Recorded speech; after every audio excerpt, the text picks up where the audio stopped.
Happy summer. Miss Finney's going to give you an invocation this evening. Good evening, everybody. Good evening. I didn't write anything down. My time has been very limited. I've been busy, more mental, physical, what have you. What I have to say, I cannot say a prayer because they don't want us to pray, but what I'm going to say is, we as 9 board members all share the same school district. What comes first to my mind is our children. We have to look after our children, because if we don't, our children fall behind. The next step is our staff. Our teachers that are in the classrooms trying to teach children. And I wish we would get more funding because we are a strategic district. And my tongue is twisting tonight, but I'm so upset at the fact we don't get the fair funding we so deserve to give our kids. And they get a proper education. We have the best staff teachers we have. It's not that. It's the funding, the money. And I like to see more parent involvement. Because as of December, I will no longer be on the board. I didn't re-up. And it's kind of heart-wrenching because I've been devoted my time strictly to this. But I wish and well when I leave that the rest of the board members will stay true to their communities and stay fast and work with the children and the staff and keep them in heart. I thank you. Thank you, Ms. Finney. I pledge allegiance to the flag of the United States of America and to the republic for which it stands, one nation under God, indivisible, with liberty and justice for all. Thank you. Roll call, Mr. Cobb. Mr. Hodge. Present. Ms. Fuentes. Present. Ms. Hopkins. Present. Ms. Richardson. Here. Ms. Phillips is late. Mr. Tone. Here. Ms. Finney. Here. Mr. Wright. Here. Ms. Hall. Present. Ms. Phillips will be here in 20 minutes. She's coming straight from the airport. Anything went wrong for today? It all went wrong. All right. Oh, sorry. Technical delay. I've been reading how expensive those bulbs are, so we're going to start.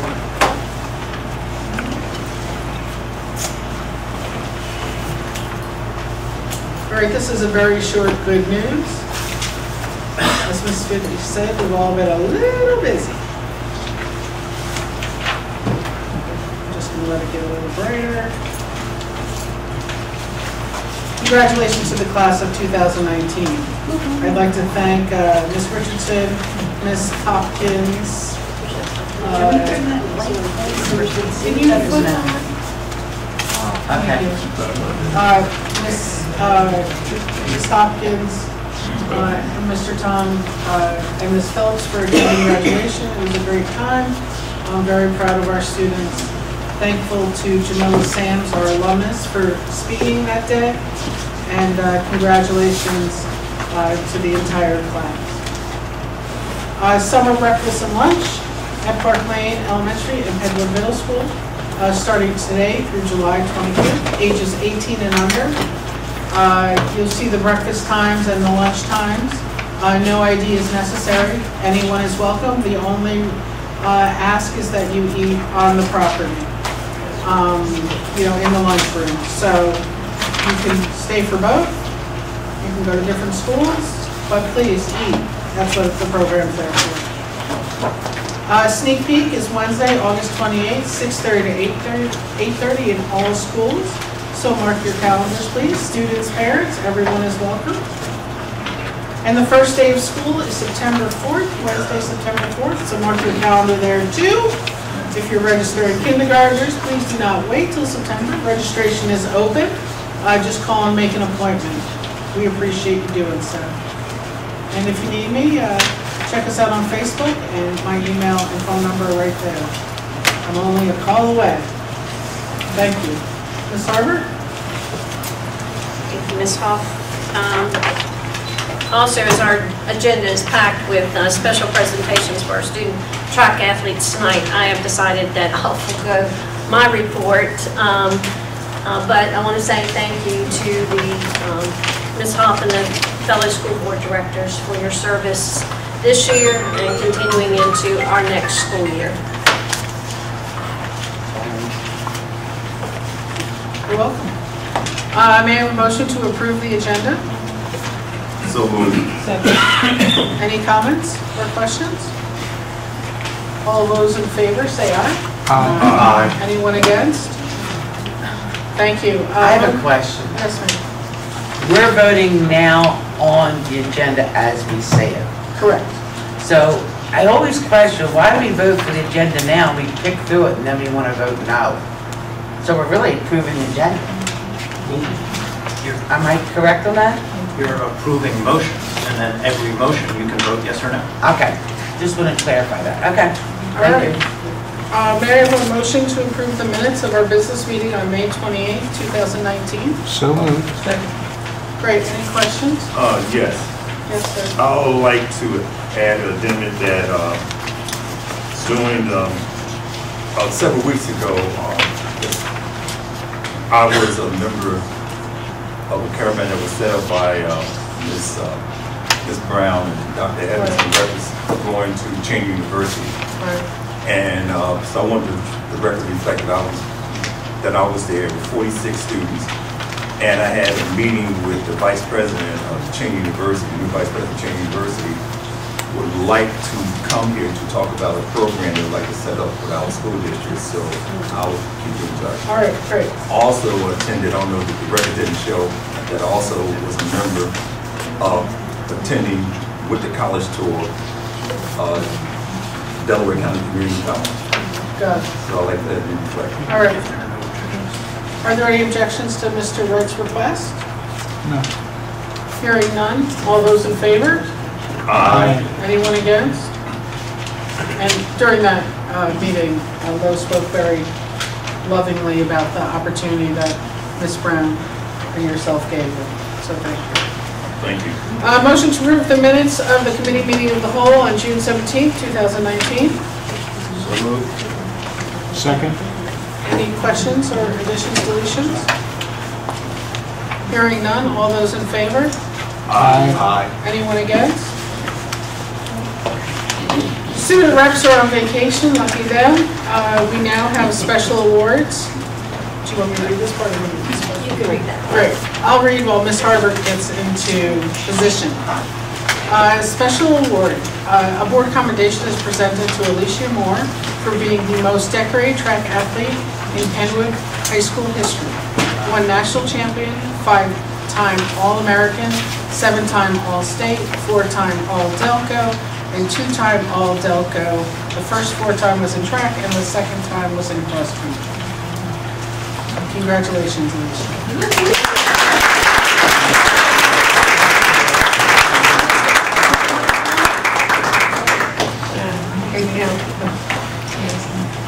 What about the rest of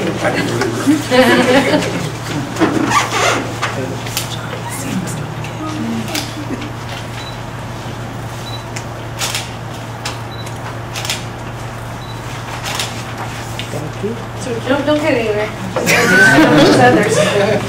So we have Penn Relays High School Girls 4x4 Suburban A Championship.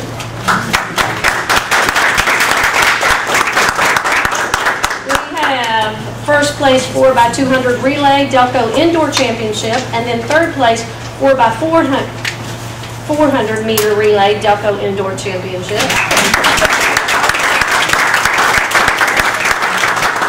Students made me tired signing my name. Alicia Moore again, first place 300-meter hurdles, Delco Outdoor Championship.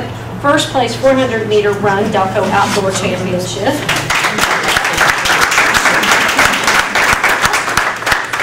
Two more. First place 4x100-meter relay, Delco Outdoor Championship. Second place 4x200 relay, Delco Outdoor Championship.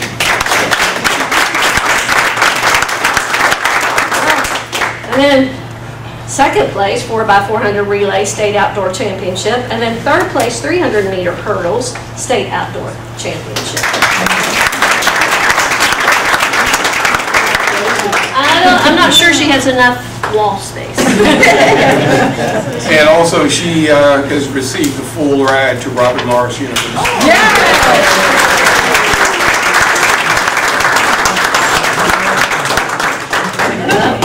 All right, a board commendation is presented to Timlin Adunjo for being selected as the Delaware County 2019 Male Track Athlete of the Year.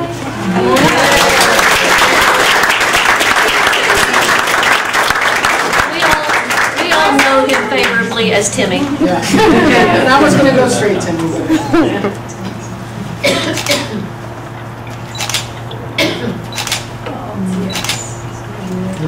Don't do it. So we also have Penn Relays High School Boys 4x400 Suburban A Championship.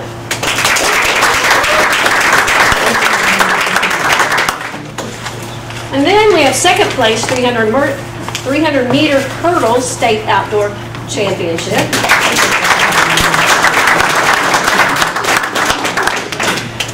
And then we have first place in 300 meter hurdles Delco Outdoor Championship, and then second place 4x400 meter relay Delco Outdoor Championship. If I did any of these wrong. Then we have first place 4x200 meter relay Delco Indoor Championship, first place 4x400 meter relay Delco Indoor Championship, and second place triple jump Delco Indoor Championship.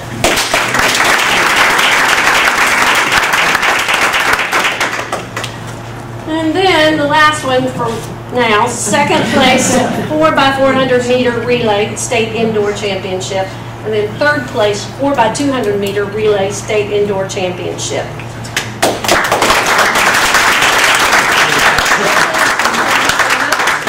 Congratulations. Yes. Thank you. That was great.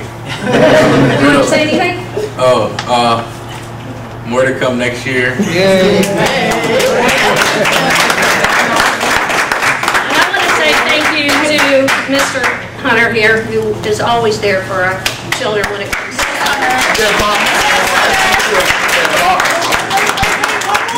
There's a third paragraph. Oh, there's a okay. Board commendations are presented to members of the Penwood High School Girls Track Team and Penwood High School Boys Track Team for first, second, and third place results at the Delaware County Indoor Championship, PIAA State Indoor Championship, Delaware County Outdoor Championship, and the PIAA State Outdoor Championship. Congratulations. I have the results on that too. This is the list. Right here's the list. Ms. Harper will read it. Not all of it. In Delaware County Girls Indoor Championship, we had a first place, a third place, and then two third places. In Delaware County Boys Indoor Championship, we had 4 first place, 3 second place, and 1 third place. In the PIAA State Boys Indoor Championship, we had 1 second place and 1 third place. Penn Relays High School Boys, first place 4x400 relay. In the Delaware County Girls Outdoor Championship, we had 3 first place winners, 2 second place, and 1 third place. In Delaware County Boys Outdoor Championship, we had a first place and a second place. In PIAA State Girls Outdoor Championship, we had a second and a third place. In PIAA State Boys, we had a second place winner, and that was it.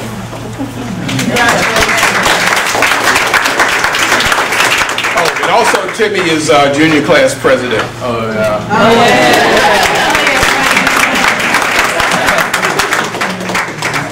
That's great.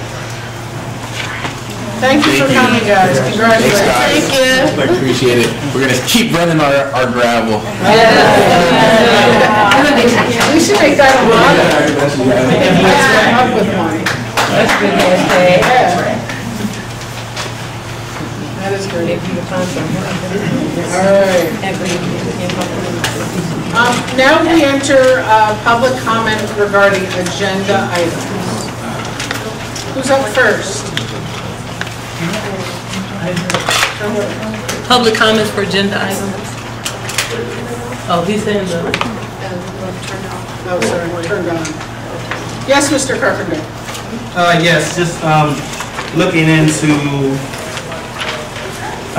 your resignations, and I want to make sure I have this accurate information.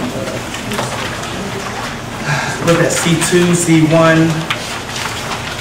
Okay, it's under C2.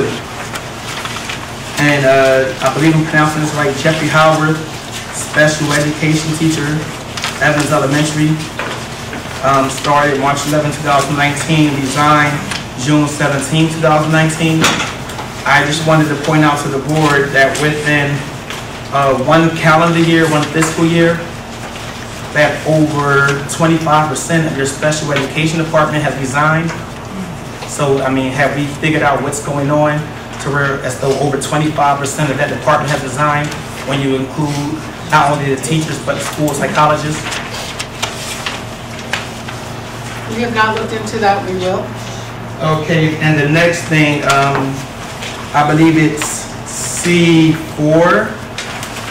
I think it's C4. What page? Let me see, page 16, C4, changes in assignments.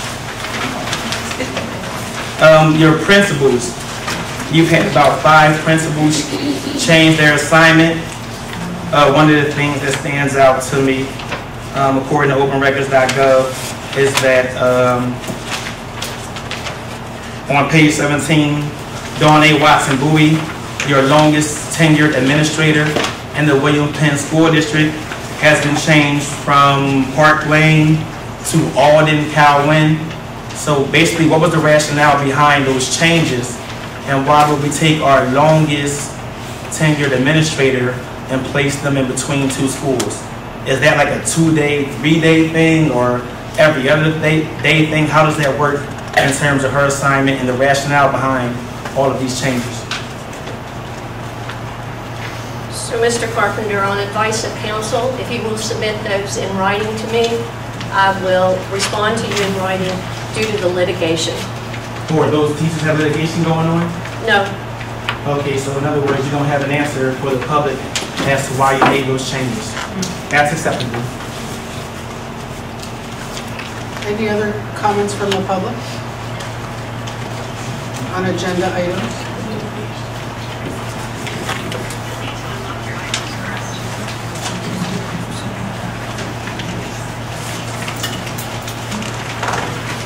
Okay, any communications, Mr. Cobb? No. Any committee report? Sorry.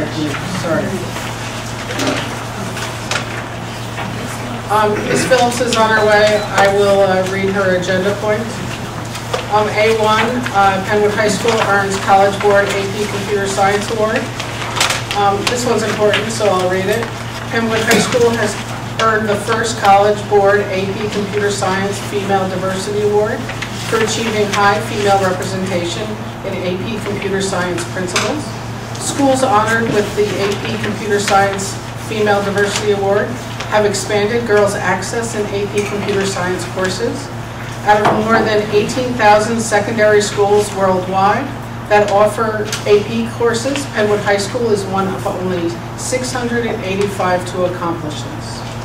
Schools receiving the AP Computer Science Female Diversity Award have either 50% or higher female representation in one of the 2 AP Computer Science courses, or a percentage of the female computer science examinees meeting or exceeding of that school's female population. Only 419 schools earn the AP Computer Science Female Diversity Award for AP Computer Science Principles. AP Computer Science Principles course was launched in 2016, was the largest in program history. AP Computer Science Principles has promoted the growth of AP Computer Science in high schools. AP Computer Science course participation increased 135% since 2016, broadening STEM career opportunities for more students. The number of female, rural, and unrepresented minority students taking AP Computer Science exams has more than doubled in that period. Providing female students with access to computer science courses contributes to gender parity in the industry's high-paying jobs and drives innovation, creativity, and competition. According to UNESCO's Institute of Statistics data, less than 30% of the world's researchers are women. In North America and Western Europe, it's just 32%. Research shows women are more likely to pursue computer science if they are given an opportunity to explore it in high school. Congratulations, high school. A2 is School Board President was named PCCY Advocate of the Year. Thank you, PCCY. A3, summer registration for the 2019-2020 school year. I'll read this because it's important too. Registration for new students entering the William Penn School District will begin on July 8, 2019 at the Administration Building, 100 Green Avenue in Lansdowne. Registration applications will be taken by appointment Monday through Thursday from 8:30 a.m. to 3:30 p.m. Please call the registration office at 610-284-8005, extension 1234, to schedule an appointment. The Office of Registration will be closed on Fridays through August 16th. On August 19th, the Office of Registration will return to normal operating hours. Those are Monday through Friday, 8:30 to 2:30. Children must be of age 5 by September 1st in 2019 in order to be registered for kindergarten. If you have any questions about the registration process or to make an appointment, please call the registration office one more time, 610-284-8005, extension 1234. Thank you. All right, A4, football stand-up, selected to play PSFCA East-West All-Star Game. Leah Teray, a Penwood High School graduating senior and member of the Penwood Patriots football team, was selected to play in the 18th Annual Pennsylvania Scholastic Football Coaches Association East-West All-Star Game. Mr. Teray was nominated by head coach Mr. Otto Troop and was selected by a panel of PSFCA coaches. A5, high school students inducted into the National Honor Society. There's about 20 of them that inducted in the high school. Congratulations. I'm sorry, 30 of them. And A6, high school students inducted into the National Art Honor Society. Congratulations to those students and their families. A7, the Penwood High School Art Show Awards. What we do on the track, we also do with art, so congratulations to us. Summer office hours, we spoke a little bit about them under registration, but office hours are Monday through Thursday, 7:30 till 4:45. We will be closed on Friday and of course on Thursday, July 4th for Independence Day. Free summer meals, Park Lane, breakfast, 7:45 to 8:45, Park Lane lunch, 10:45 to 12:45, Penwood Middle School, 121 Summit, breakfast 8:30 to 9:30, and lunch will be available 11:30 to 1:30. To find a free breakfast and lunch closest to you, text 877-877 from your phone, and they will tell you the one closest to you using some GPS magic. But please tell everyone you do not have to live in our community to get lunch here. Just please come. Thank you. Any questions from the board on community relations? All right, Ms. Boykins, education, please.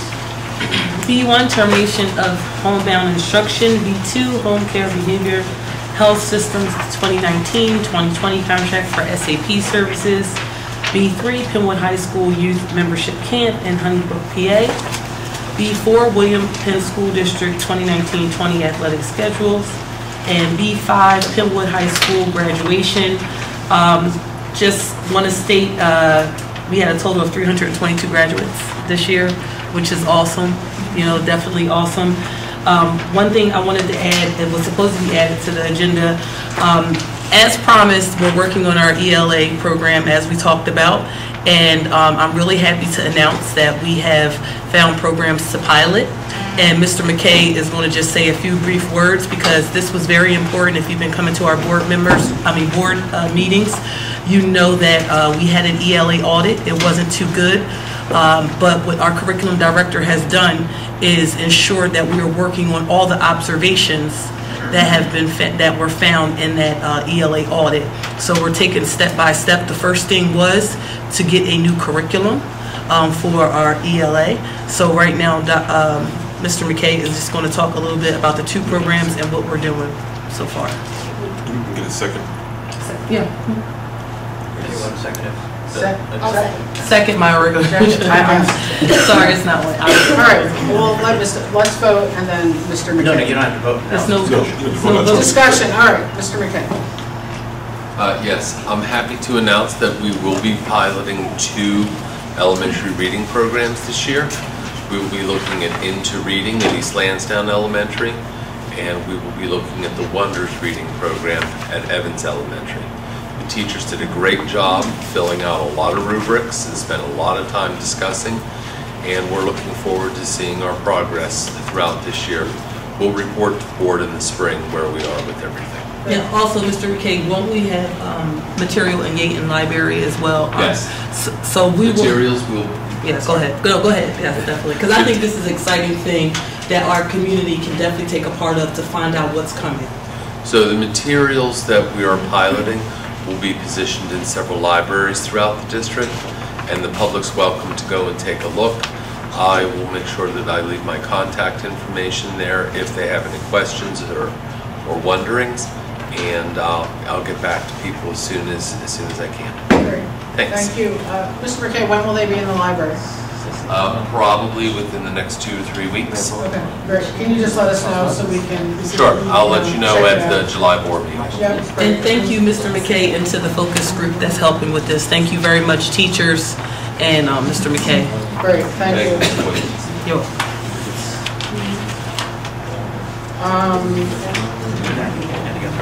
Oh, any other discussion? Sorry. Hearing none, all those in favor? Aye. Anyone against? Thank you. Personnel, Mr. Wright? Thank you. C1 retirement, C2 resignation, C appointments,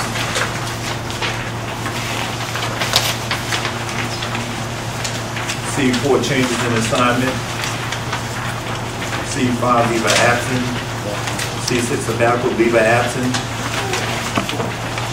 C7 resignation, C8 appointments, C9 superintendent search. The superintendent search subcommittee recommends that Delaware County intervene to conduct a superintendent search for the Penn School District. This will be done at no cost to the school district. To appoint the Delaware County Intermediate Unit to conduct a superintendent search for the Penn School District at no cost to the school district. The agreement is subject to review and approval by district solicitor. I also would like to add, it also has to be approved by Delaware County Intermediate Unit as well. Great. May I have a second, please? Second. Any questions or comments from the board? Yes. Just one question with regard to the superintendent search, just to clarify. Once we, when do we post the position? This is some questions that people have called me about, and they're saying, oh, well, you're looking for a superintendent, but I don't see it listed. So if you could speak on when we will be posting or how that process. We will have, I think it's best, we have a little timeline confusion, but Yes. we'll get a timeline from Delaware County. Okay. Different folks during the interview process have given us theirs, and I don't have my notes, and there was some confusion last week. I can answer. Because I'm getting phone calls. I can answer that. What we need, once this process takes place for Delaware County Intermediate Unit, we need school board directors as well as the public to attend our meetings so that no one will believe that they're not having any input, because we really stress that we want input by the school board directors as well as the public. Delaware County Intermediate has an outstanding timeline. I think Mr. Connie, I think we have a couple extra, their proposals that maybe we can give Ms. Boykin, so she can see their timeline. Yes, the big question, Mr. Wright, that people are calling me and asking. Yeah, but I'm saying if you get the proposal, Okay. you have all the information on their timeline. Okay. Is that in there? All right. Yeah, I've seen, that's what I'm saying, I did see our packet. Yeah. Yes, you may.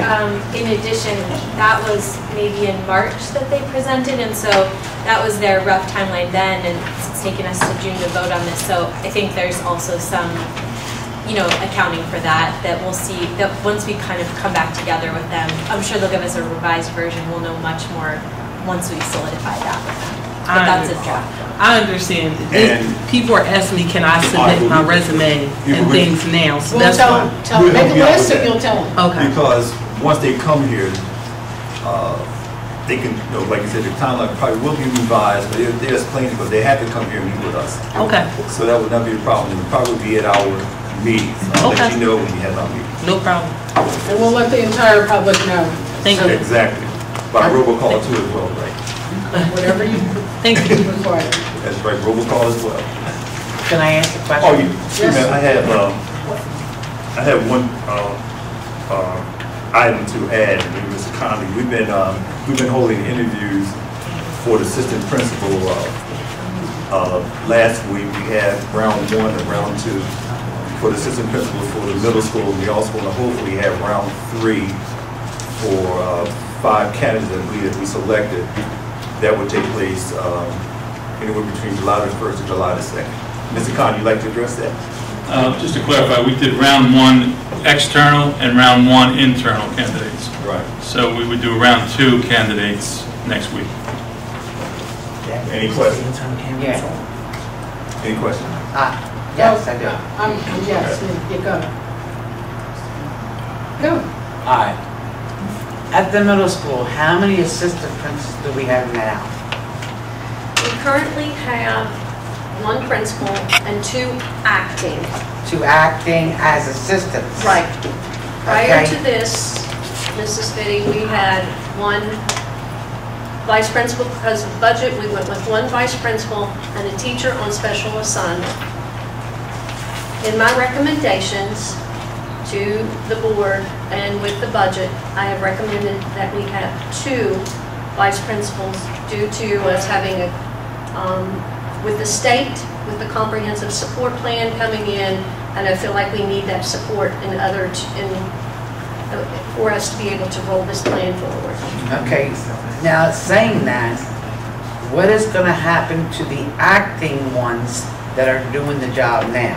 Their positions are still available, and I can't, you know, they also, the acting ones also applied for that. So where they are in that process, but if they are successful, they would be the vice principal. If not, their positions are being held because they were like on special assignment. So they're still, their positions have been held for them. All right, and my third, last question. You can take applications now for superintendent? No. We haven't written the job description yet. Well, that's what I see. I have a real problem with that. I think we should start this sooner than later. Because if we do it sooner, I'm sure many people that I'm already getting calls want to apply, and I really can't say, well, it's not out there. And I think we need to start sooner so that we have, just say 15 apply. So you know the number, you know numbers that are interested to come into their school to be our superintendent, and then we start interview process. Because the interview process is not, it's a long, I did it before, it's a long process. You And I got think we need to up that. That's the chair committee. Oh, no, I would, No, I know, she's So the chair. no, This is the, I was just gonna add in, I wanted to throw on the pile, not to answer as. okay, so I can pass you the DCIU superintendent search process, and this is what we're gonna enter. So, everyone thought we were right on time, and we're doing good, so we've approved this evening. We're gonna get with them tomorrow and start setting up the rest of the process. All right, but on the interview process, you have Robert, right? For the, We have, we haven't done any of that yet. well, that's what I'm trying to also get, because I know Mrs. Phillips is in. So we just, as a board, under the personnel committee, there's a subcommittee. And so we are just co-chairing that, and then once the search committee, or once the search firm is brought in, they're gonna be going through a whole process of gathering community feedback and board input to define a job description and put out a call. Okay, now, I So that it's noticed, inclusive as we set out our vision for what we want in our superintendent, that's a really inclusive process. I have many visions, but my problem, don't take me to be disrespectful. Robert Wright personnel, Marion Finney on personnel, and Kevin Hobbs. I'm in the personnel. I think I should be very much involved. All right? I don't know The where. search committee meetings were open to everyone, including the public. Well, I'm just saying, I know Becca's holding this and I don't know why my name is out in limbo and I'm not holding anything. I'm on personnel. I understand that, and Mr. you, like every other. Mr. Tong, and it's been inclusive. Anyone can come, and we get robocalls as a board of directors. I have gotten nothing, so okay, but I'll be definitely involved. I don't think it's meant to be in any way. Well, I just don't know, because I'm on personnel, but I'm not getting the calls. Or like, Okay. you're involved, what is your committee? Chair. Well, I'm on any committee I want, to be. No, well, no, you can only have so many committees, but you're I chair. can attend any of the committees. I know you're misunderstanding. You're the chair of what committee? She's the co-chair. Community relations is one of them. Community relations, Co-chairing okay, the that's fine, thank you. All right, thank you. Anyone else? All right, will you please? Thank you.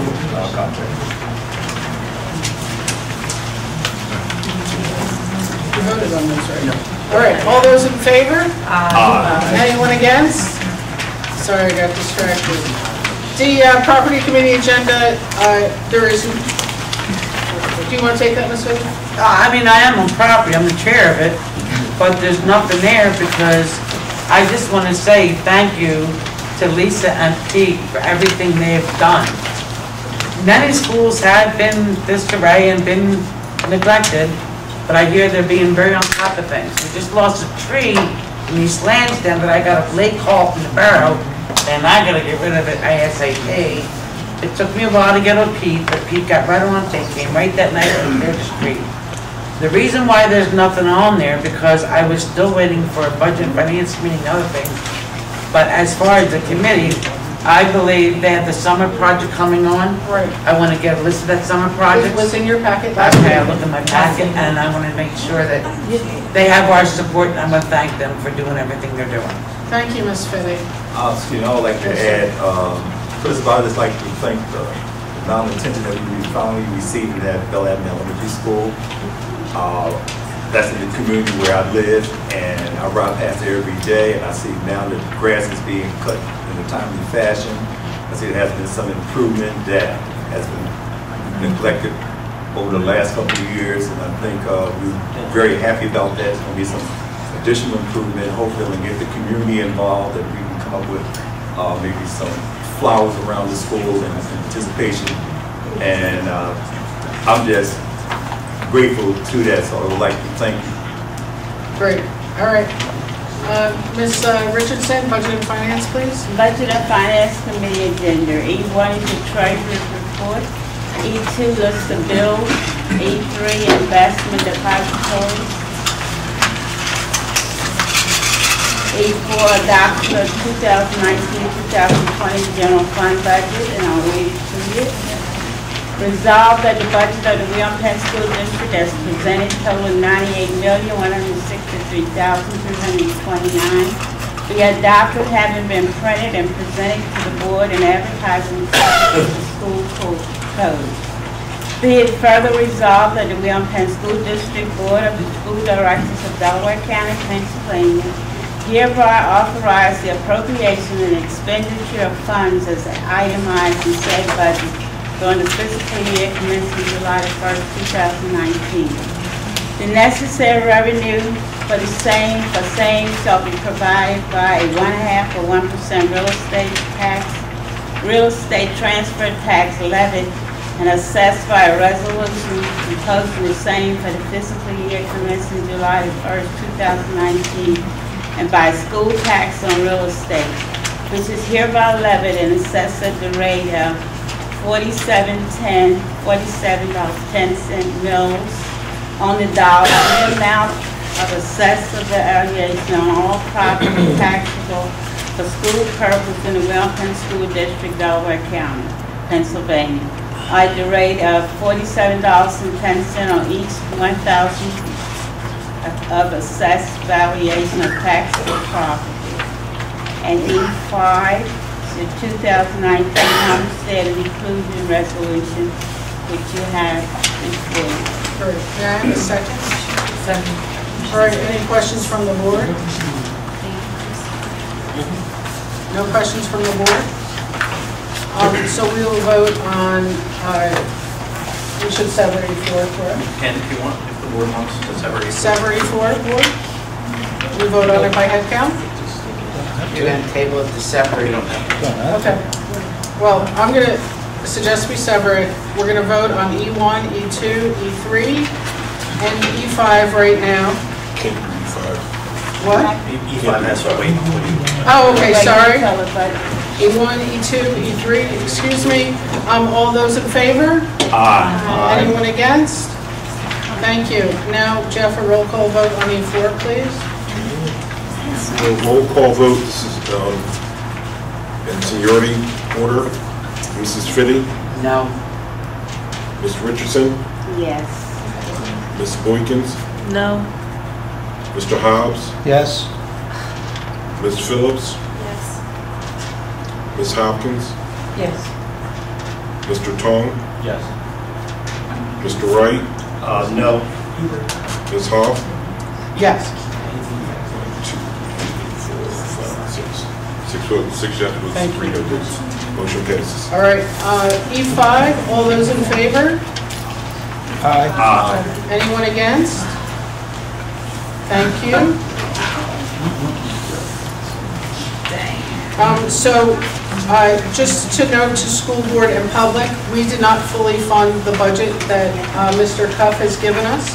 So upon hearing the final number, and neither has the governor, had put forth his final numbers. So upon getting the final numbers from the governor, we will have a budget meeting to discuss cuts. Right, because 2.4 gets us to $800,000, and we had 1.8 in increases. So we'll have to figure that out. But no sense us working until we have our final number from the governor. Okay, make sense? Any questions? Do we know when that, are we always up in the air when that's going to happen? So their commitment is usually by June 30th. They think it'll happen by June 30th. There's no ramifications if it doesn't happen by June 30th to them. Right. There is to us. We have to pass with or without the legislators. Yes, Ms. Freeman. I just wanted to speak on behalf of Kyle Wynn. I was told today to make sure I state this.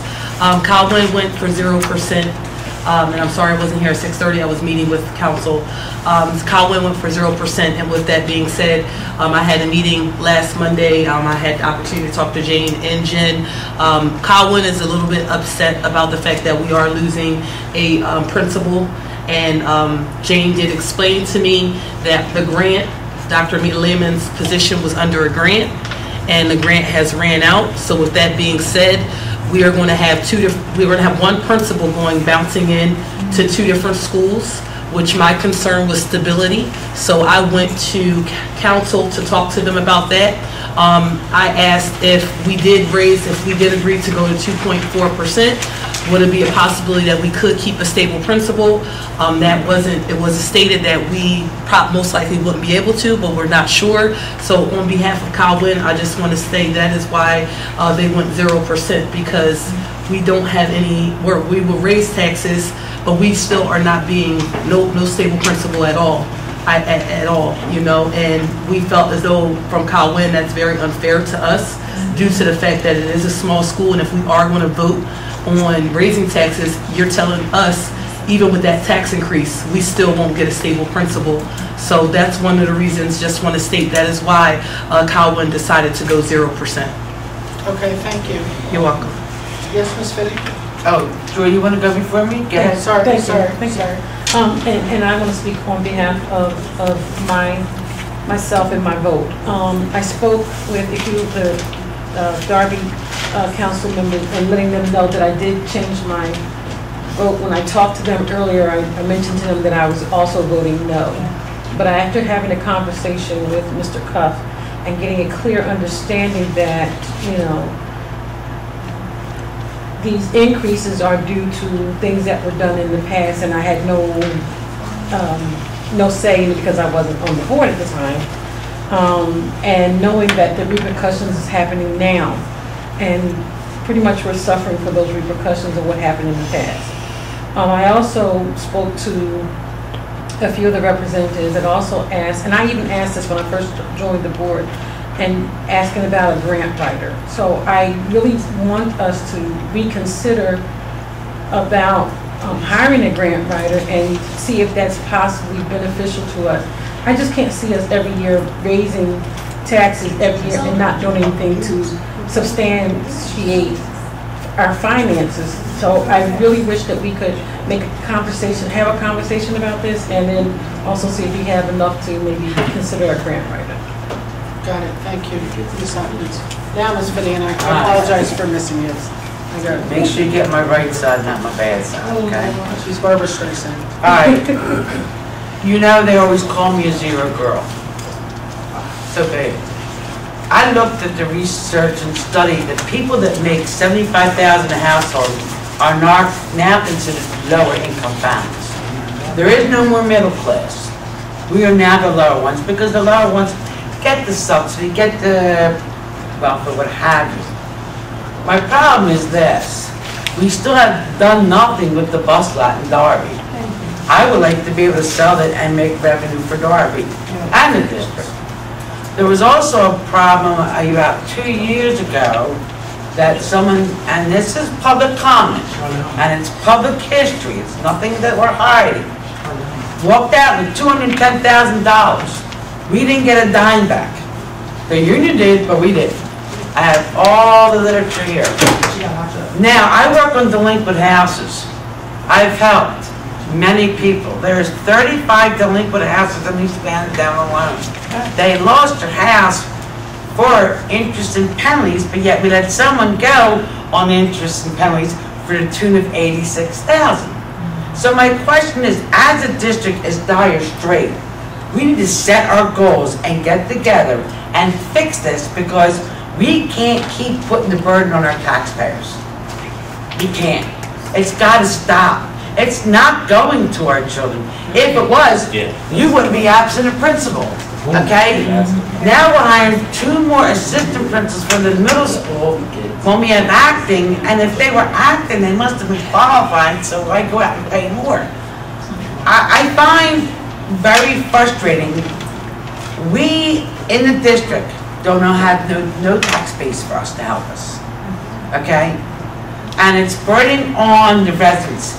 In my boroughs, I'm not just counting East Lansdowne, I'm counting all of us. We cannot afford no more. And that's why I vote 0. And am I a 0 girl? Yeah, okay, I'm a 0 girl. I'll take that burden. But my public, I got voted in by my constituents.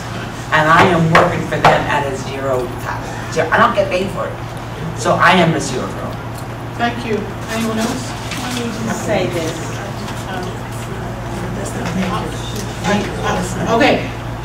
Would you like to correct the record? Yeah, the reason why, I just wanted to correct, Cowlin's situation is a little bit different because Dr. Lehman's position was a grant-based. So I just want to say it's not necessarily off of everything that you said. I'm with her on this. If we had found another grant to help cover, and I was in the thinking of that if we did raise the taxes to a certain percentage, that we would be able to still remain stability with keeping a principal. But that is not the case. So what I'm saying is our situation is based off a grant. And unfortunately, we don't have a grant to cover him. So I don't want to just say that that is the reason why we don't have a principal. But see, I thought, if I may, I'm going to get to Ms. Llewellyn, and then we'll see where we go. Ms. Llewellyn. Ms. Richardson, I'm sorry. Okay. On Sunday in church, I'm leaving church. I do go to church. Please. Okay, one of my taxpayers left me this note. It says, as a taxpayer in the borough of Darby, I'm against raising the school tax unless the increase contributes to the following: better and more school materials, paper, pencils, crayons, etc. This is in your own words. Teachers are equally paid with good benefits. Nutrition for the children is adequate and meets their nutritional needs. The school buildings are maintained and running properly. But most important, the curriculum for all grades are up to date, including computers and other necessary equipment needed to make sure the educational needs of the kids are being met. So that's what was presented to me at church on yesterday. So I want you to know that was part of my list. All right, anyone else? Yes, sir. Mine is very brief. We've been talking about hiring a grant writer for the last 3 or 4 years. Either we can pay a grant writer to write the grant and take a percentage. If that's not feasible, that we need to really have a meeting and just focus on hiring a grant writer. So that would be a way to alleviate some of the problems and a zero tax increase and hopefully to move forward. I know we had a grant writer at one time, the 21st Century Plan, that did raise funds. It was over $1 million, and now we don't have that. But we need to move forward on that. So we need to have, this is the first time, Ms. Hopkins, that someone else mentioned about a grant writer other than myself. That's incorrect. We had a meeting with Senator Anthony Williams, and during that time I was here and actually helped out. During that time, Anthony Williams asked us to present a job description for a grant writer. At that time, I have called Senator Anthony Williams since then. He has not been presented with the description for a grant writer. We were all sitting here at a table, and that information was brought up. He said, we asked him, how could he help us? We told him that we needed help.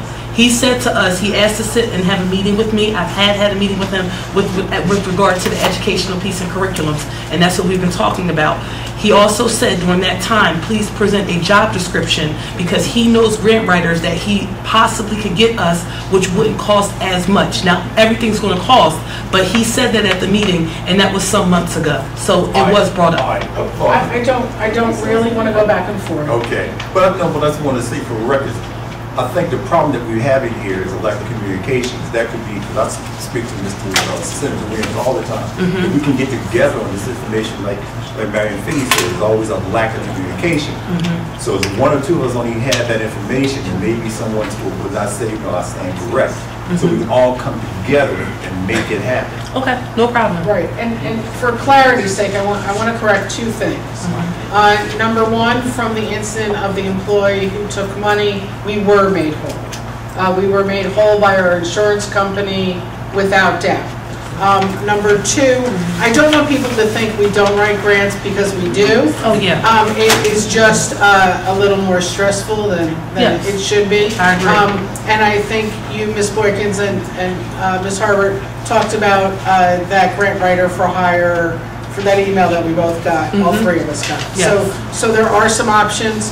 Let's let this budget close as it has. Let's see what the governor does in the next 4 days. We can all wait with bated breath, and then we will sit back and figure out where we're going to spend our money, because we're not going to fund everything that was in our expenses category. Okay.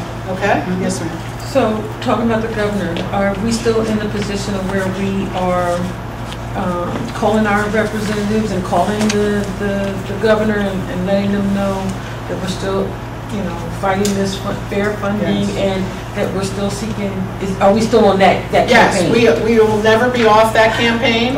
I actually texted with 2 representatives today. They're on the floor, so they're not really available to speak. And as you know, and it was stated in our packet, the beginning of May, first couple of weeks of May, we wrote to all our legislators and said, we'd love to ask you again for money, but this is what we would like to fund if you were so kind. And I know that process is moving forward. We don't obviously have any results from that process, or we'd be a lot happier. The only reason why I'm bringing that up is because I did mention to, I want to say about maybe 5 families that I was talking to, and talking to them about reaching out, because again, everybody's having issues with us talking about raising taxes, and I get it, especially again, some people who don't know, I don't have a job fixed income, I'm on disability, so, you know, having to raise taxes for me is detrimental as well. So I talk to these families and let them know that, you know, we really do need them to call, you know, our legislators and let them know that this is, we're struggling here, and, you know, and they need to be doing right by us. So, you know, I want that to be a message that we continue to preach every time we come to a meeting, that we just don't work on it on our end, but we're working in it as a community. If every one of you could leave and call 2 legislators, that would be awesome. Mail doesn't work anymore, email certainly doesn't work. They need phone calls. Their offices are literally keeping count. And is How it many still calls? on the website? Yes, yes, ma'am. Yes, ma'am. Yes, Ms. One last question. I have all the documentation in regards to 210,000. I'd like to receive from you a letter with the insurance payback, because the union got paid back because they filed charges. Yes. The charges were... The union filed charges, they got paid back. We didn't, because they went for their retirement. So if you, I have all the documentation, everything's been taken out. I don't have the letter how much we got back from the insurance. Can I please have that? Absolutely. All right. Thank you all. Policy Committee agenda, this is the second reading of revised policy 913. The motion is to approve the second reading and adoption of the William Penn School District Policy 913 and to enter such reading into the minutes. May I have a move and a second, please? Second. Thank you. Any conversation? Hearing none, all those in favor? Aye. Anyone against? Yes. Okay. All right. Solicitors report? No report this evening. Thank you. Mr. Cuff, any old business? No, ma'am. Mr. Cuff, any new business? Mr. Wright, a report from Delaware County Community College? Yes, hopefully we will have a meeting next month, our next business meeting in regards to our involvement in conjunction with Delaware County Community College, participating, funding, Prindy and Bonner School. And so far, Delaware County Community College Representative Dr. Black and others have already met with 3 school districts, already approved, and met with 3 other, I believe, school district has not voted on. And so we're looking to have a meeting before we make any decision whether or not we support it or some answers that we particularly don't have, in my understanding, whether we have to be involved or not. And that seems to be the concern. So we'll probably have Dr. Black here to this meeting that will be open for everybody here, and I think that makes very good sense. Right, and Mr. Cuff, that meeting is the 4th Monday of the month? Correct. So that would be July 22nd. Okay? 22nd? July 22nd, you said? No. 22nd. The 4th Monday. Yeah, 26th.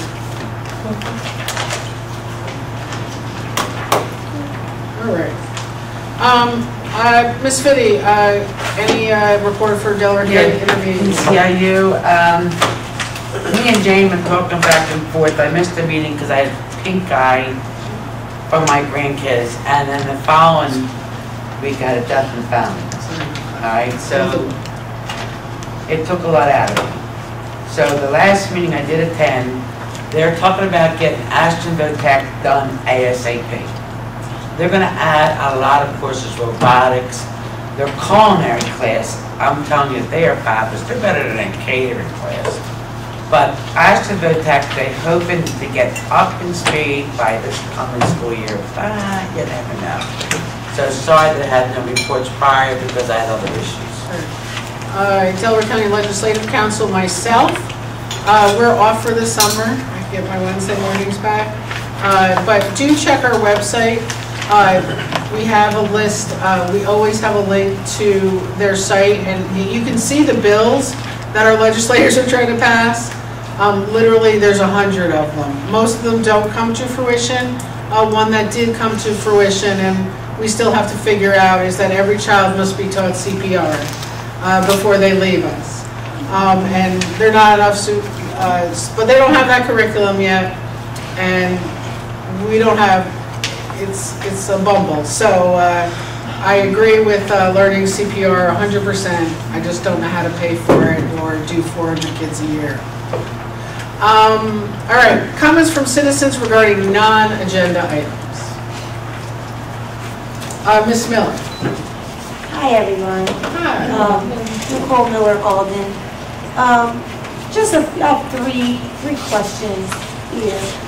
My first question is, I heard, I think it was Ms. Biddy that mentioned parent involvement and parents being involved and coming out to the board meetings. And my question, because I receive, this is a question that I receive all the time as a parent, in a unique situation as a parent and a teacher here in the district.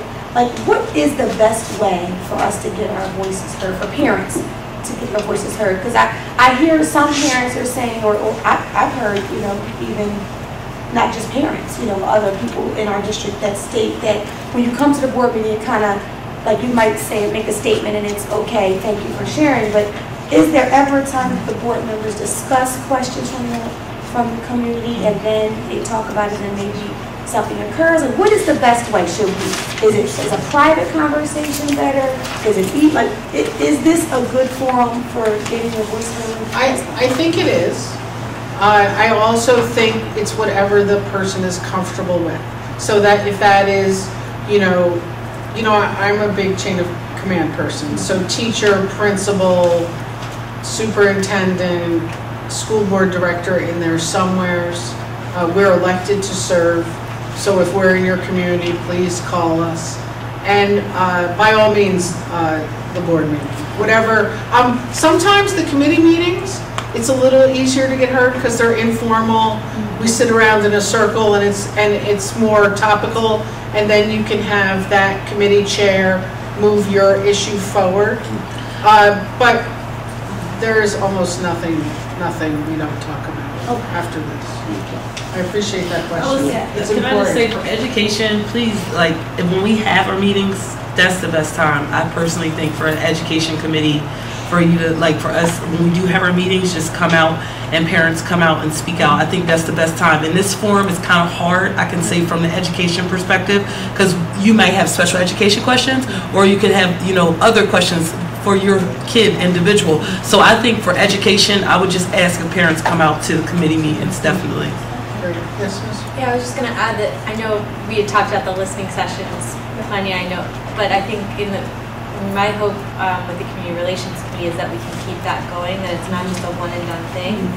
And I think that to me could be an ongoing space where we actually have meaningful dialogue, about the big picture and, some of the, more day-to-day pieces together. And there also will be a lot of listening with the superintendent. They're going to do a lot of subgroups, and the board has been asked not to be present for those. So if that makes people feel better, then you can talk without us in the room. But reach out to your school board directors for sure. Yes, thank you. Thank you. My other question was just quick. I know nothing's finalized, I understand that, with the trailer situation or the portable situation, and the sixth graders moving to the portables and the preschool coming in at Evans Elementary. But my question is that something that has to be board approved, or that's something that does not have to be board approved? That's just the question. I don't know what the issue is, I'm sorry. So last meeting, she had a question. Yeah, can Ms. So, Sure. the Delaware County Intermediate Unit approached me. They were writing a grant for pre-K. Yeah. And so they asked if we had room or some classrooms that we could provide for pre-K classrooms. And I said yes, that we would be willing to look at that. So when it came time for the grant and she asked me, she said, where? She says, I can't just put William Penn School District. I have to put the name of some schools. So we said Evans. And we were looking at Cypress having empty classrooms over there. We looked at Evans, we looked at Walnut and Coleman. Those are looking at 4 classrooms. So in looking and walking through the buildings, we decided I was with several other people, and we decided that probably Cypress was not the safest place for us to move 5th or 6th grade students over there due to the interaction of 9th grade students, and we were not able to block off certain bathrooms just for that. So I then said, let's look at the 6th grade, moving them to the portables, and then we would update those, and we put new carpet in, we painted, the ceilings have been done, and we're looking at putting a sidewalk over for those. So putting 6th grade students into the portables there, and then we would have 2 classrooms that we could put our preschool programs into. So I don't know, is that something that has to be board approved? That's a great question. I'll find out the answer for you. Thank you. The reason why I'm bringing this up is on last Monday, I was late to our meeting of the holes. So by I got here, I believe some of the board members had left, but Jane and Jim were here. And you weren't here, I wasn't able to talk to you, and I didn't want to like bother you throughout the week. But Ms. Miller, when you brought your comment up at the last meeting, I came back and I asked different people around. Was receiving phone calls from people saying that this move is actually going on. And when you brought your comment up at the meeting, you asked, is this going on? And I feel as though that the way that it was responded to was kind of not as transparent as we needed it to be. Now, from my understanding, during that time when you asked your questions, some of the board members were not aware of what was going on. So what I did was I asked around, and then I talked to teachers, and then on Monday I came at the end of the meeting to try to get some more clarity on this move. People have been calling me, and I brought it up to Jane because the board did not vote on this. Now, I know that there are some powers that the superintendent has, but when it comes down to moving our 6th graders to a trailer, and this was one of her concerns, plus she's a parent, so we didn't know about this. So we knew about some of it because it was in the update, so I don't want to speak falsely. We knew about some of it, but we did not know the prior discussions that Ms. Harper had with Dr. Ellsberg and things of that nature. I asked, why wasn't the board told 3 months early when you were at least considering it, just to give us some type of understanding? So when the question was brought up last week, we didn't know. So I came, I spoke to Jane, and she explained what was going on, and I was actually going to apologize because I felt like it wasn't as transparent for you. It was more so, we're thinking about it, these are things that are coming about. Jane still had to do a walkthrough at that time. Once on Monday when I spoke with her, she said she had already did her walkthrough, and nothing is still set in stone because the DCIU has to have a grant to cover this. So I just want to be as transparent as possible to let you know that it's still not set in stone because we're still waiting on money. But I do agree that Jane did act fast to try to help us. It wasn't done in a negative way or to try to, like, think about it, we need pre-K. We need it, you know. I'm just asking if the decision, you know, and again, if it has to be board approved, and I was just asking because I do have a son who's going to 6th grade. Exactly. And I do have another child who's coming up through. So it'll impact me and my family for a few years out. So I'm just wondering, you know. And that's why I was trying to get transparency on it, because I wasn't able to answer that question. Then when I came in on Monday, it was talked about, but I still had not asked the solicitor yet at all. So I just wanted to let you know. That, you know, I just, the clarity is important. I would like to let Ms. Miller finish if I could. Oh, yeah, go ahead. Go on, Ms. I'm sorry, and this is the last question. The middle school survey that the parents had to take. I know parents I know parents took the survey at the middle school. I don't know if it was mandated from the state or how that was determined. And then I know the students did take the survey as well. And staff.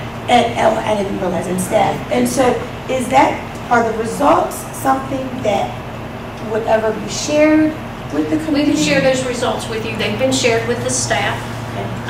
If you are willing, you know, if you all want to hear, that is something that we could put into one of the education committee meetings. So to explain that was, when you become a comprehensive support school, which the middle school was identified to be comprehensive support, so is the high school was targeted support. Comprehensive meant we have a liaison who comes in from the state, and that's Mrs. Penn. In that, the state required that we do surveys, and we had to have a certain percentage of parents fill out those surveys. We had to have a certain percentage of students, and we had to have staff. Ms. Payne also conducted some focus groups with students and with staff members. I don't know that she did it with parents. I can't swear to that one way or the other. So those results are all in. We had to submit them to the state, and we take those results and then say, there was 18 actions the state said is approved that we could do. What of those 18 would we believe, if we put those in place, would then make a difference for student achievement, or whatever it is they decided to focus on. So that is something that's pretty much run by the state, but we do have those results. They were shared with the staff members, but if parents are interested, I would agree with you. I think it's very interesting data that was brought back. Not only was it data when it comes to multiple choice, kind of like, what do you think? Or it was also asking open-ended questions of different people to get that data. So that's all in those results. And is that only because of the designation that they received? It was, absolutely. So something like that, because I mean, I'm just thinking even, I've had to experience the transition from elementary school to middle school with my daughter, and my son he's coming to 6th grade, and he'll make that transition as well.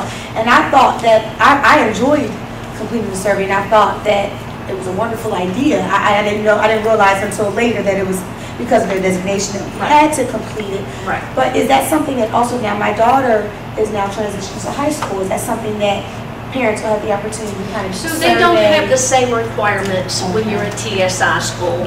When you targeted support, you don't get the state liaison, you get no money. You have to write a plan. There was a committee that came together. They looked at the data. That was led by Mr. Rodriguez. They looked at the data. They then had to look at the same 18 requirements, even that the CSI schools do. But again, they don't get the same amount of support, which I have to be honest, I said to the state, listen, I don't know that this is fair. You're requiring the same amount of work of your high school folks, but not giving them the support or the resources to be able to implement some of these. So the team that came together and wrote it were very creative in what they were trying to put in place to support the kids. And if you're a comprehensive support school, you didn't meet it with that Future Ready Index we all now have. They didn't meet it in several categories. With the TSI school, there were just a couple of categories that they didn't make it in. One of it being that their special ed students weren't performing and then attendance.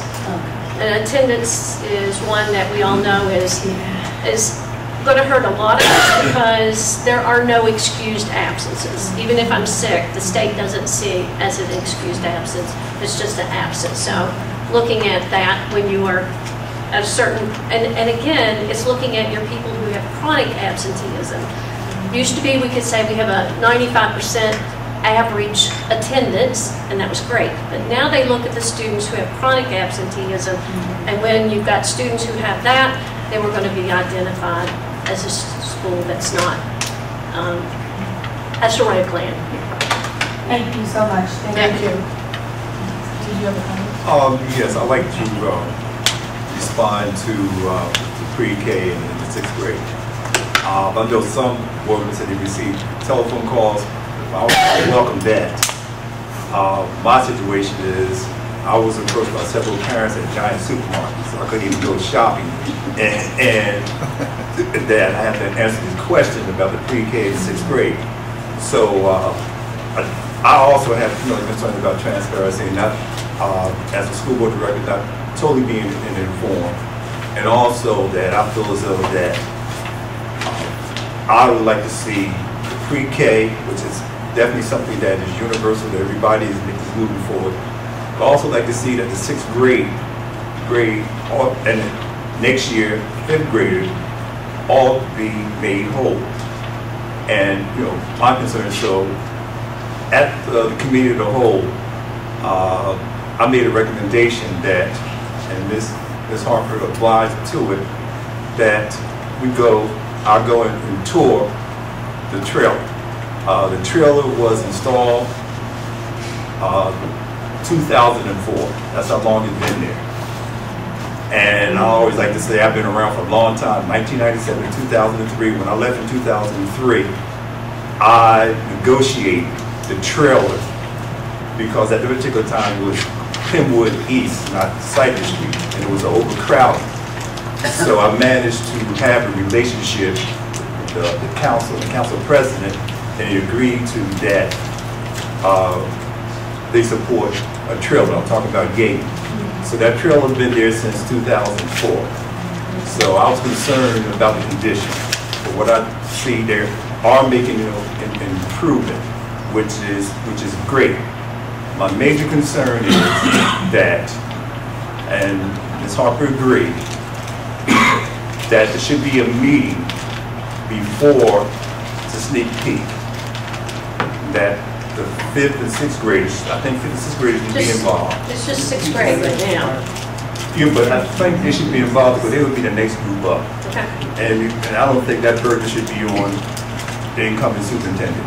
So I figured that having the 5th and 6th graders involved, because this is about all our children. And so I would like to see that happen. And I would be there because the trail is in the 80s, so Ms. Phillip represents this area, but I also would be there because this also could affect the 80s. So I would be there as well when they have the meeting with hopefully the 5th and 6th grade parents. And that we make a real strong conscious effort making sure that everybody is there. Do you know the last year the trailers were used? Say again? Last year. They were used for students last year? Yeah, not this year, last year. No. 2 years ago. 2 years ago. 16, 17. The new school was in it in 17, 18. No, they've been out for 2 years. All right. They've been out for 2 years. And we do have a letter that we're getting ready to send to the parents. And I was just looking for a good date that we could make sure we have everything completed and we can have parents in there to see the facilities and understand that, we're looking at security, everything there. Okay?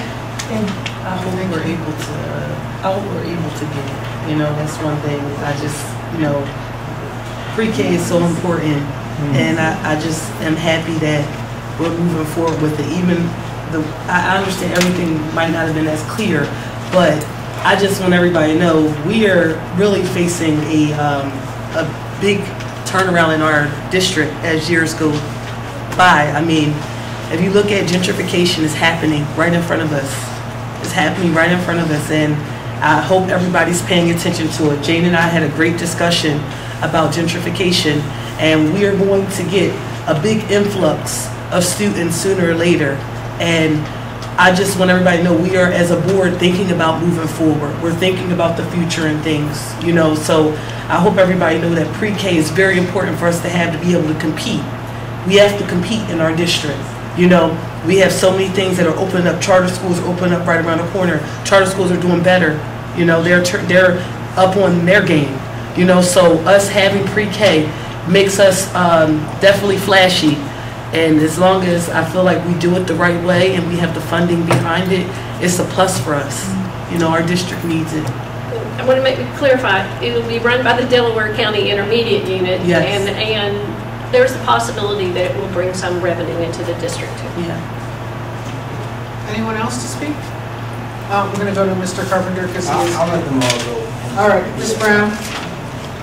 So I was looking at the resignations, and I've been looking at those time and time again. It just feels like it's a big turnover in our district. And is anyone looking at, do we do exit interviews? And if we do, what do we do with that information? Because it has to be something that they're on their way out. They don't have anything to lose. So they're going to be honest, and they're going to tell you things. But is there anything, any way the personnel committee has anybody ever given you, Mr. Wright, I don't want to put you on the spot, but has anybody ever given you, or can you get some exit interview information, like your committee, Ms. Fitty, just to see, because it's disheartening though, because it seems like the same thing keeps happening over and over with different people, you know, same script, different cast. We have done that in the past, and I think, you know, right now, you're right, that we're seeing an individual resigning, we need to make sure that we do that again. So I would discuss that with Mr. Conley, that we're starting, because you're absolutely correct, we need to know why they leave and where they're going. Not only they're leaving, where they're going. Right. So last year we did do exit. We do exit interviews whenever we can. We ask. It's a standard policy. We also reviewed that material, I think, in a fall meeting. Yeah. So that would be when you, right, that was fall? Yeah, that's what I was just going to comment on. Because the KPIs, you did that spreadsheet for us. So we are following through on that. We did KPIs, key performance indicators on why people were leaving. And Mr. Connolly set up a chart, a graph to find out. We did an Excel spreadsheet and we number on every KPI on why a person is leaving. So you might have different categories. Now, if your question is that what corrective actions or preventative actions are we working on? We haven't gotten there yet, because you have to have the data to support it. So I can say that Mr. Conley is keeping track, and he does present us. Last year, he presented us during the fall. We had a good meeting about it. Maybe and personnel can take over and start working on preventative actions or corrective action. I mean, we do talk about teacher morale. We talk about student morale. Jane has talked about different things that she's done with the teachers to try to bring morale up and things of that nature, because I think that was one of the concerns why some people might have been leaving. Some people were moving, you know. Also, too, a lot of people moved from, the data we found was a lot of people moved, too, not just because they're unhappy, but different positions, more money. You know, so we talked about that as well. How do we make our district attractive? Are we able to present more money in certain positions? You know, we have been having those conversations, I can honestly say. When we have that meeting, Ms. Brown, I'll make sure you know about it. Okay. Yeah, for sure. For sure. And I would happily share the information from last year too. I just have to dig it out. As somebody, I was asking because as somebody who went to school here, chose to be here, I want to make sure we have some, you know, longevity and some consistency. So anything that I can do, I don't have a problem doing that. The other thing is, and I mentioned this a few months ago, is the transparency. I feel like you guys would get so much more buy-in from all stakeholders if you would just be transparent. And sometimes we're not going to get, like, the people who are sitting here in the audience, we're not always going to get what we want as it is, you know, as we say. But it's like, if we know the reason, if we know some of the things that are going on, like, we come here to be informed. And it seems like sometimes there's a hidden agenda. And I would hate to feel like that's what it is, but sometimes it feels like that. And, you know, speaking one-on-one, I don't have a problem speaking to people one-on-one, but when we're in this forum, there's sometimes things that happen behind the scenes that we don't know. And I just want you to be mindful. You have people here, like, we're here to support. We're not here to sit there and be a burden or be a hassle to people, as some people have said. So please just, if you could, and I know sometimes you have to keep things private when you need to, like there's confidentiality for some reasons. I get that, I'm a counselor. However, I just feel like this situation, like the people in Evans are already moved. They're already moved to their rooms.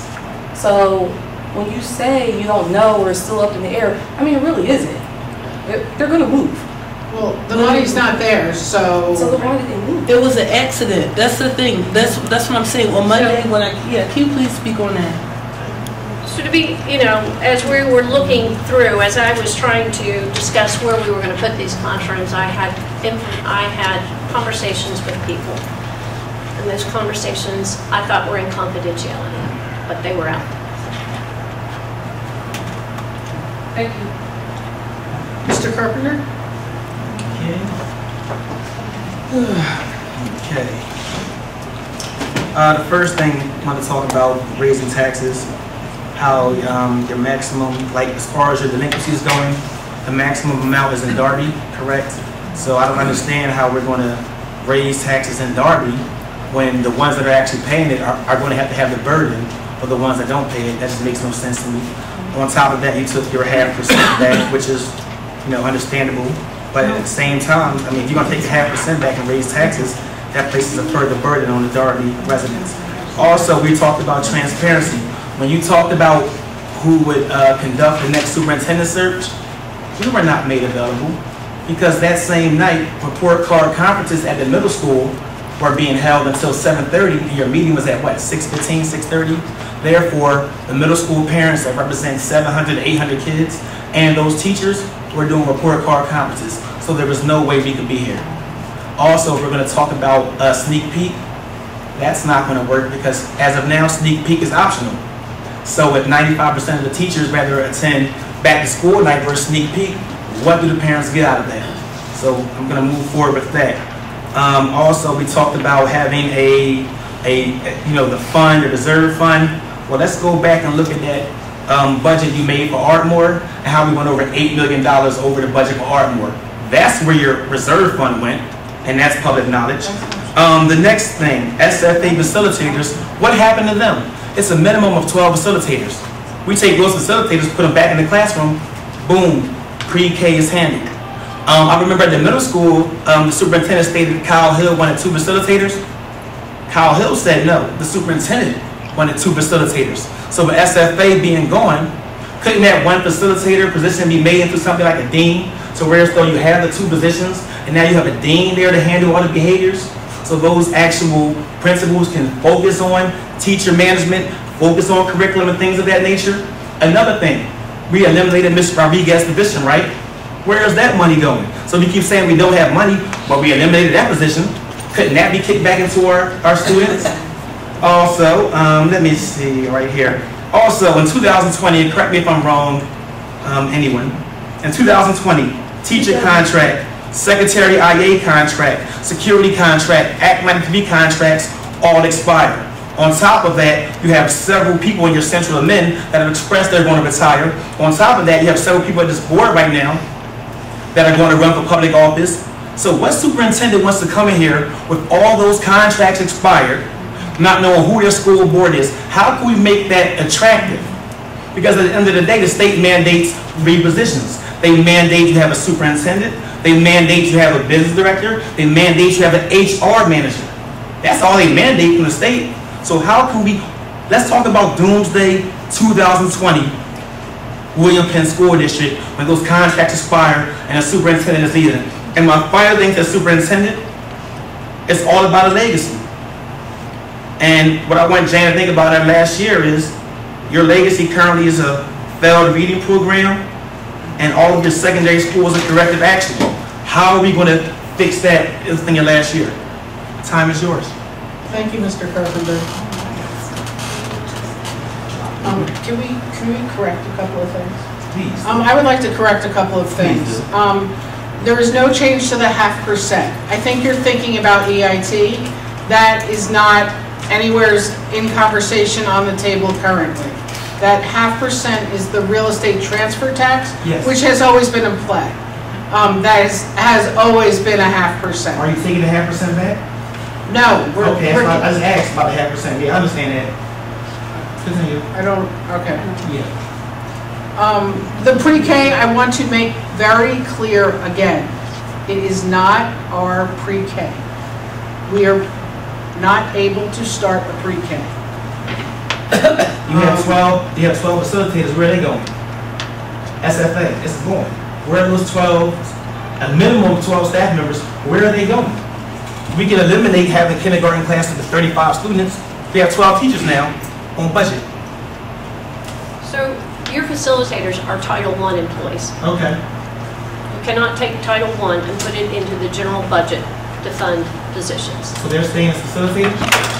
They will be some type of literacy or math coaches in buildings. We have not written the Title I grant yet, but they will probably be as coaches within the building. What are we doing about deans? Like you said Kyle Hill wanted to, Kyle Hill said no, you wanted to, that's a discrepancy.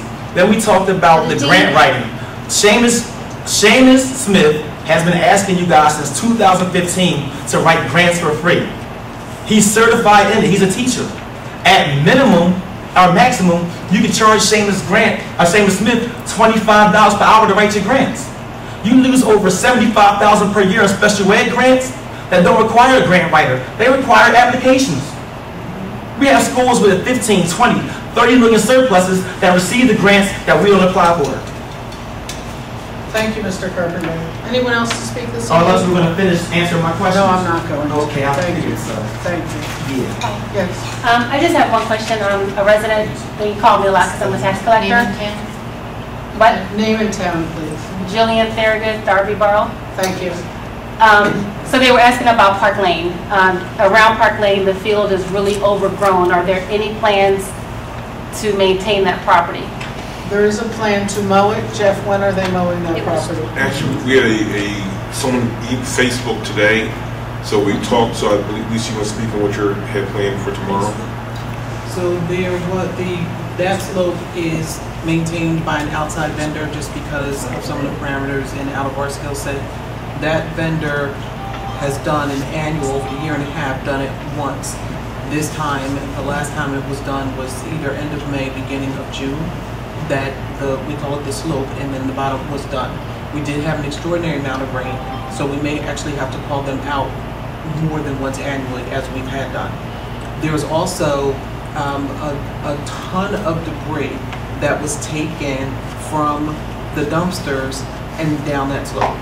I don't know, we're not pointing fingers, I don't know if it was, residents or if it was kids coming from another neighborhood or whatever the situation may be. All of that debris was not there. So we're assigning a team tomorrow to clean all of that up, but then somewhere down the line, long term, we need to figure out how we're gonna monitor who's using our properties and grounds after hours or during non-school days. Thank you. Great, thank you. Anything else? And the second part, when you guys have just talked about transparency, in the beginning of the meeting, you asked us, does the public have questions on the agenda? I would actually have had a question if there were numbers filled in on the page that I was the most interested about, but it's black, it's blank. So, I mean, if you guys knew already that you were gonna say $47.10, why is it not on here if you guys wanna talk about transparency? Because I would have commented, I would have said something before, because you're not tax collectors. People don't call you as much as they call me, and it's the elderly that don't even have enough right now. Now they gotta come up with, I just did the calculation for one property, $53. That sounds like nothing to me, I work. I mean, but they don't. So there's a whole lot of people who are gonna be really concerned, and I would have made a comment sooner if transparency was in place. So we filled in those numbers at the pre-session, and next time just stand up and say, what's the number? That's typically how it happens. That's how it happens? Yeah. Okay. Anyone else? Our next, I had a question. Yes, sir. Is the grass at Ardmore cut right now? I don't know the answer. It is. See about equity? It's Darby and Ardmore. Darby and Ardmore. It is what it is. I don't support your position. It is what it is. I know you don't because you're a grandparent, but we're not going to go into that. That can be a private discussion. It's a difference. Okay. Thank you. The next meeting, July 17th, if you attended one of our listening sessions, Malika Diggs is coming back to talk to you about the results from those listening sessions. If you attended any of them, you'll get an email about that, but otherwise, please feel free to attend. July 17th. Is it July 17th? It's here. No, it's, yeah, it's here. Hold on. My phone is not July 6:30. 6:30. That's a Monday, right? No, because my birthday is on the 19th. And that's I thought it was a Wednesday. July 17th is on a Wednesday. Okay, so it's July 15th. I'm sorry. July 15th in this room, 6:30. So that's the listening session result? Yeah, correct. And our next meeting, we get a little break during the summertime, so our next meeting is, we only have fourth Monday during the summertime. Pre-session is 6:30 in this room on July 22nd, and 7:30 the regular session starts. May I have a motion to adjourn? So moved. All those in favor? Anyone against? Thank you.